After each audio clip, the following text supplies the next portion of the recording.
Welcome to another video from DIY Daily. Just put together a quick video, just running you through the fix for a water leak issue on this 2015 Mercedes A-Class. It's a really common issue on these A-Classes. Basically what's happening, it's getting water into the boot. I'll just show you at the minute. The lining's out the back of the boot there. This was actually full of water to start with. You can just see where this rag's been in there. It's absolutely soaked still, and there's a little bit of water in the bottom. And we have temporary, just had one of the bungs out just to let some of the water drain through. But it goes into the boot, and it also goes through into the footwells as well. I'll just show you, just in the passenger footwell here. Sometimes it's both sides. On this one, it's actually just gone in on this passenger side. If you can just see, it's actually sogging in the floor there. And it's really hard to clean out and dry out the interiors on these.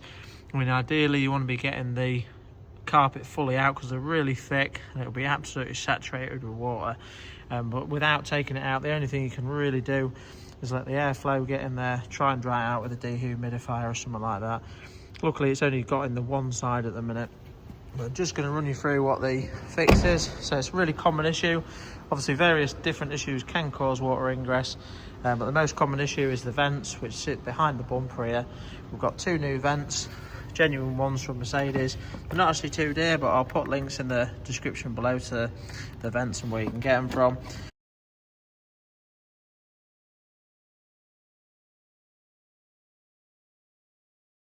Basically got two new vents and we've got some sealant as well. We'll run you through everything a step at a time. The first thing we're going to be doing is just getting the bumper off. Just before we get into the video, if you haven't already subscribed to the channel, click on the red subscribe button below to make sure you don't miss out on any future content. Got a few other videos on there you might want to check out. Got a few repair videos on this same vehicle as well. We've done the timing belt and a few others on there if you want to check that out. But yeah, we'll crack on and just get it stuck into it. The first thing we're going to do is get it up in the air and just get the rear wheels off.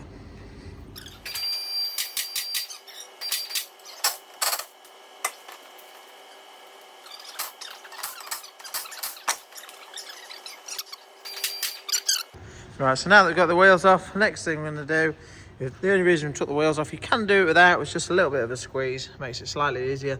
We just need to get this trim out of the way. We've got a 10mm up there, you can just see, just tucked in the back there, it's just a little plastic rivet, so we're just going to get that out and do that on both sides. I can't remember if it's just one or two, there might be another one in there, we'll have a look in a minute. But yeah, we'll just crack on and get that out for now.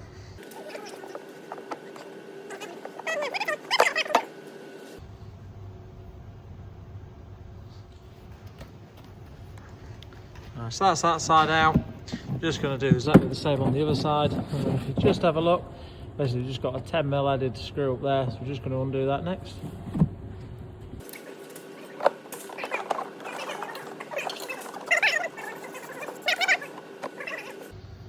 So that's the 10mm out there. The next thing we're going to do now is just send it up. We've done exactly the same on the other side. Just going to send it up in the air a bit higher now and just run you through some of the underneath bits.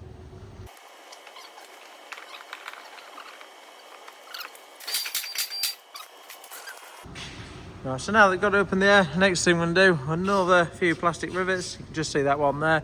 We're going to take that one out and also that one out there. And obviously exactly the same on the other side as well.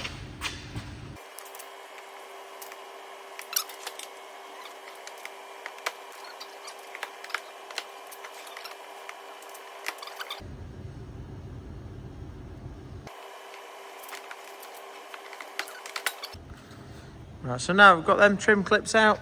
You can see that's loose there.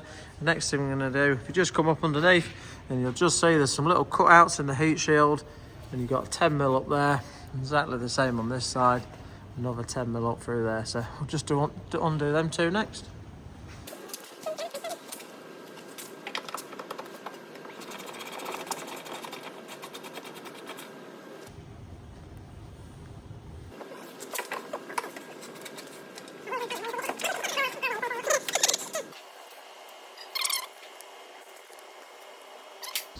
Right, so now I've dropped it back down. We're just going to get this trim off here next, and to do that, you can just see just through the centre here, we've got a little 10mm in there.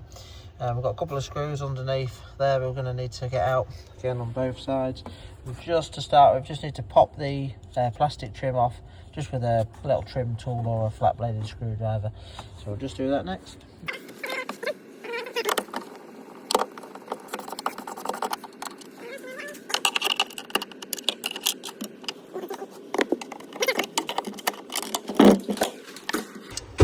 two little clips there. And you can just see we've got a Torx headed bolt on the inside there, so we're just going to take them out next. It's just a Torx 40 socket that you're going to want for the bolts there.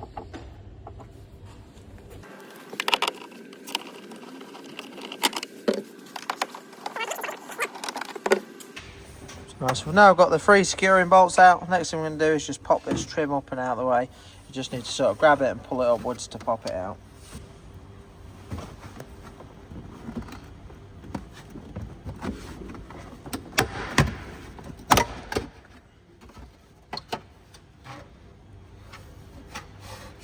And basically, if you can just see, there is 6 little clips in there, so you do just need to give it like a short sharp tug just to pop it upwards. So the clips are in the top piece there, actually popping it down, so just give it a short sharp tug and it should just pop out okay. And now that we've done that, the next thing we need to do is just take these 2 grommets out. Again, you can just see we've just got to move one either side.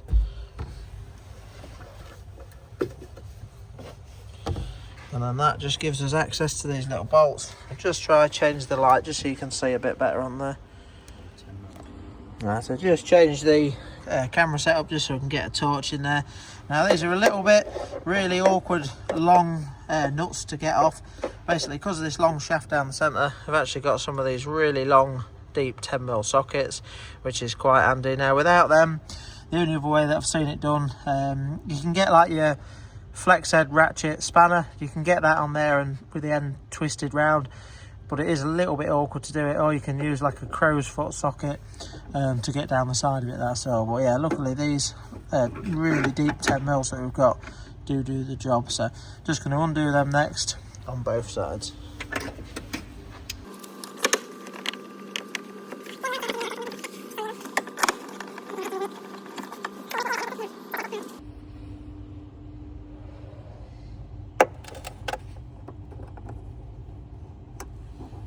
Yep.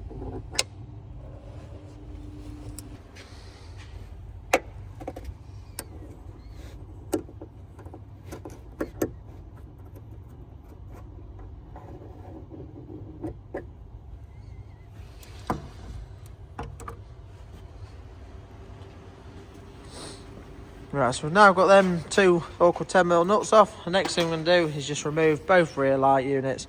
Quite a straightforward job to do. If you just take your access panels off, you'll just see we've got like a wing nut on the inside there, so we're just going to undo them on both sides, pop the light unit out, just a connector to undo, and then the light units, once you've got it off, it has like a sliding clip here. I'll show you once we've got the light out, but once you've got it undone, basically pull it out towards the back.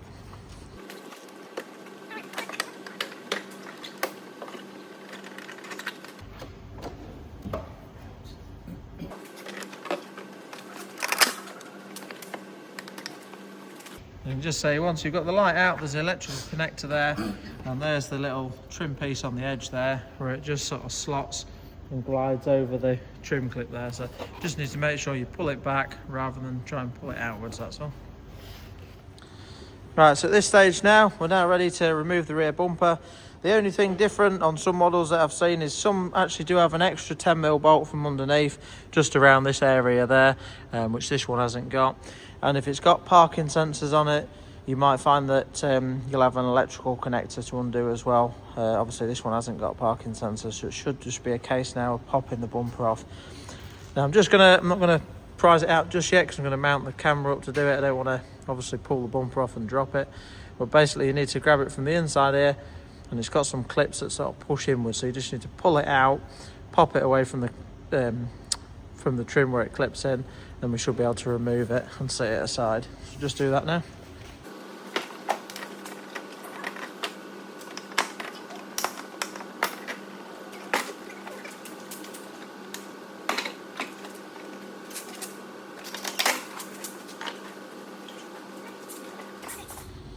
Right, so that's the bumper popped off now. And sometimes they always come out of these bits quite easily, but sometimes they come out easier than others, but they can get a little bit tight just in these clips just there. And basically all that happens is just the edge bit of the bumper there, sorry, this bit there, just simply, they're just little clips that just sit into it. So sometimes you might just need to give it a really light prying, just on the plastic piece there, just to pop it up, and it just allows the clips to come through a little bit easier, that's all. But yeah, now the bumper's out of the way, just going to sit that aside, and you can see, we can now see the flaps there. All they are is little air flaps, but what happens, it basically leaks water in. Obviously it's not sealed around your light units, water runs down and it runs in around. It basically done, the seal fails on the edge of the flap, and this is where the actual water leaks in, and it goes into like a channel in the chassis where there is access into the boot there, which then runs through into the inside as well. So what we're going to do next is just pop these old vents out, and then we can just give it, we'll just speed through this stage, we'll just get them out and we'll give it all a really nice clean up, and then we'll get ready to run you through just popping the new ones into place.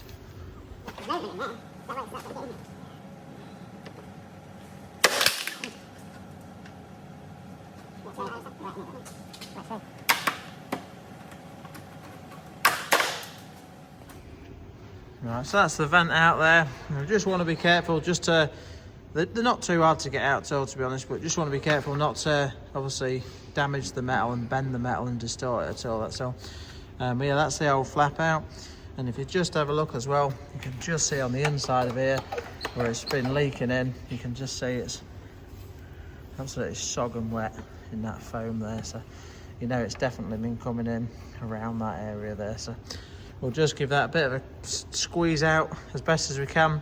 We'll just speed through this step now, but obviously both sides we'll just give it a really good clean up, because we've got the, I'll show you them again before we refit them. Obviously they have got like a new foam seal on the new trims, but you should always put a sealant on there as well, just so it guarantees it not failing in the future, that's all. So yeah, we'll just speed through, giving it all a really nice clean up now.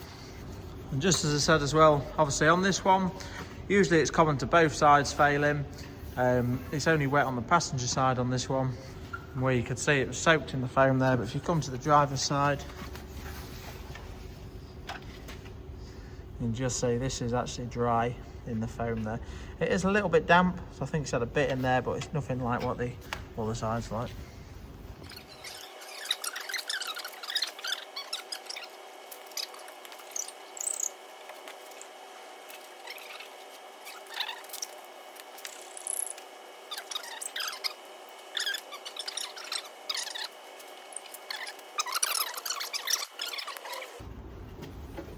As you can just see, got this side's nicely cleaned up now, ready to fit the new one.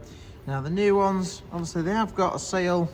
I'll just try and show you a bit more detail, but they've got like a foam seal in there. They do clip in quite tightly, but it's always recommended to put a beader sealer on there as well, and it just properly guarantees that it's definitely not going to leak in through there. So they're the same flaps for both sides.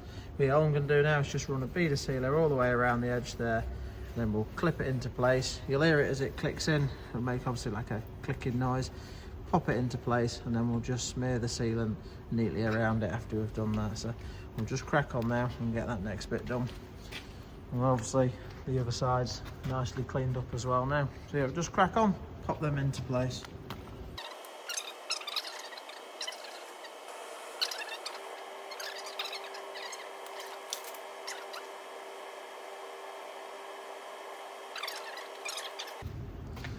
So we've got a nice beader sealer around there now. We're now just going to pop the trims in, and then we can just smear the sealant just neatly around it just to finish them off.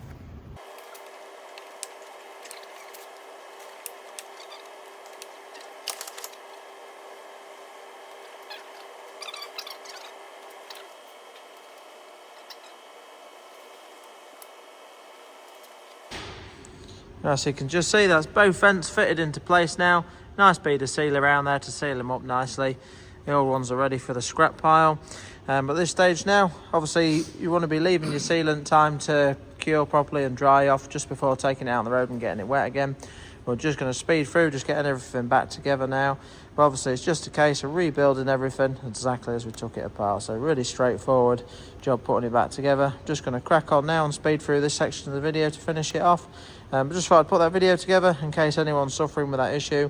I know it's a really common issue on these A classes, so and obviously water ingress into the car is not what you want ideally. Starts obviously once it's been in there for a while, starts stinking really badly. But yeah, it was a case of getting this one back together, and then we're just going to have an attempt at drying it out over the next week or so, hopefully without taking the interior out. Worst case, if it does need to come out, might have to put a video together on that, on stripping the interior. It's not too bad to do, but obviously it is fairly involved. All the seats do need to come out, and quite a lot of trims that need to come off as well. But yeah, hope you liked the video. If you did, give it a quick thumbs up and subscribe to the channel. And if you're interested in any of the parts or tools used, I'll put links to them all in the description below. Well, I'll just leave the video recording while I crack on, get everything back together and get this vehicle off the ramp. Yeah, thanks for watching, and we'll see you in the next video.